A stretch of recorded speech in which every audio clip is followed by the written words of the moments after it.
नमस्कार मित्रांनो, राज्यात महापरीक्षा पोर्टलवर बंदी आणावी याच पार्श्वभूमीवर मित्रांनो MPSC वर आपली किती विश्वासार्हता आहे या गोष्टीचं सुद्धा आपल्याला या ठिकाणी अवलोकन करावं लागेल। कारण MPSC द्वारे घेण्यात आलेल्या परीक्षेवर सुद्धा माननीय उच्च न्यायालयाने स्टे आणलेला आहे। ती परीक्षा रद्दबातल सुद्धा ठरवलेली आहे आणि डिटेल माहिती काय आहे, कोणती आहे ही MPSC ची परीक्षा आणि का रद्द केली, इथे आपल्याला याची माहिती घ्यायची आहे। तर पहा, नियुक्तीपूर्वीच मोटार वाहन निरीक्षकांचे भवितव्य टांगणीला नेमणुका करण्यास उच्च न्यायालयाची स्थगिती आहे। राज्य सरकारने सर्वोच्च न्यायालयात जाण्याची मागणी करण्यात येत आहे।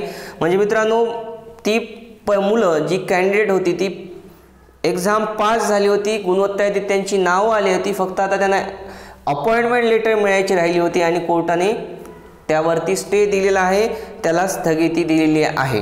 तर या ठिकाणी सांगितलेलं आहे की 6 ऑगस्ट 2016 मुख्य परीक्षा होऊन 30 मार्च 2018 रोजी निकाल लागून MPSC द्वारे पात्र ठरलेल्या व नियुक्तीच्या प्रतीक्षेत असलेल्या राज्यातील 800 मोटार वाहन निरीक्षकांच्या नियुक्तीला उच्च न्यायालयाने निर्बंध घातले आहे। यामुळे या भावी अधिकाऱ्यांचे भवितव्य टांगणीला लागले आहे। न्यायालयातील दाव्यात राज्य सरकारने योग्य बाजू न मांडल्यामुळे ही वेळ उद्भवल्याची संतप्त व तीव्र नाराजीची भावना व्यक्त करीत याबाबत आता राज्य सरकारने सर्वोच्च न्यायालयात दाद मागण्याची मागणी संबंधित 833 उमेदवारांनी केली आहे।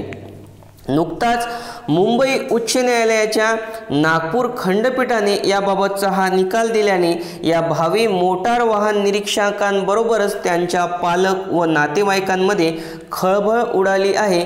याबाबतची अधिक माहिती अशी की MPSCने 1.5 वर्षापूर्वी या पदाची जाहिरात प्रसिद्ध करताना उमेदवारांना परीक्षा देताना पूर्वी जो हेवी ड्रायव्हिंग लायसन्स व 2 वर्षांचे गॅरेजमधील अनुभवाचे सर्टिफिकेट आवश्यक असायचे, तर या दोन्ही अटी शिथिल केल्या व या बाबींची पूर्तता नियुक्ती झाल्यानंतर प्रशिक्षणार्थी कालावधीमध्ये करून घेतली जाईल व त्यानंतरच अंतिम नियुक्ती दिली जाईल असे स्पष्ट करण्यात आले होते।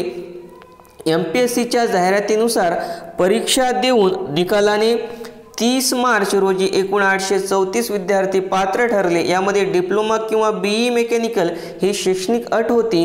निकाल झाला, कागदपत्रे पडताळणी सुरू झाली, पण त्याच वेळी भंडारा येथील राजेश फाटे यांनी MPSC, राज्य सरकार, परिवहन अधिकारी आदींना प्रतिवादी करीत उच्च न्यायालयात खटला दाखल केला व त्यामध्ये शिथिल केलेल्या अटी चुकीच्या आहेत असा आक्षेप या याचिकेत होता। याच्यासाठी ज्या सक्षमतेने आपली बाजू सरकारने मांडणे आवश्यक होते ती मांडली गेली नसल्याने निकाल विरोधात गेला असे या उमेदवारांचे म्हणणे आहे। दरम्यान सध्या या उमेदवारांच्या निवडी झाल्यानंतर सर्वत्रच म्हणजे अगदी आमदार, खासदार, मंत्री यांनी देखील त्यांचे सत्कार केले होते। पण आता निकाल मान्य उच्च न्यायालयाने असा निकाल दिल्यामुळे ते सुद्धा सर्व आता खूप टेन्शनमध्ये आलेले आहेत आणि असं सुद्धा सांगितलं। आणि त्यांनी महसूल मंत्री चंद्रकांत पाटील, त्याचप्रमाणे दिवाकर रावते, मुख्यमंत्री, परिवहन मंत्री यांना भेटून याबाबत दाद मागणार आहेत असं सुद्धा त्यांनी ठरवलेलं आहे।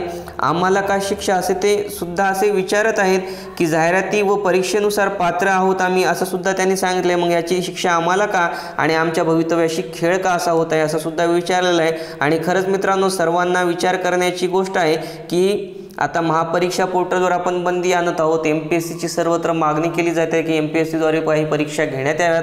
तर MPSC वर सुद्धा आपली विश्वासार्हता किती आहे की MPSC द्वारे घेणाऱ्या ज्या परीक्षा आहेत त्यावर सुद्धा स्टे येत आहेत, त्या परीक्षा सुद्धा व्यवस्थित घेतल्या जात नाहीत। मित्रांनो, याबद्दल आपलं मत काय आहे ते खाली कॉमेंट बॉक्समध्ये लिहा। मित्रांनो, व्हिडिओ आवडला तर व्हिडिओला लाईक आणि शेअर करायला विसरू नका आणि चॅनलवर नवीन असाल तर चॅनलला सबस्क्राईब करायला विसरू नका, कारण असेच अपडेट्स आपण दररोज घेऊन येत असतो। मित्रांनो, बाय।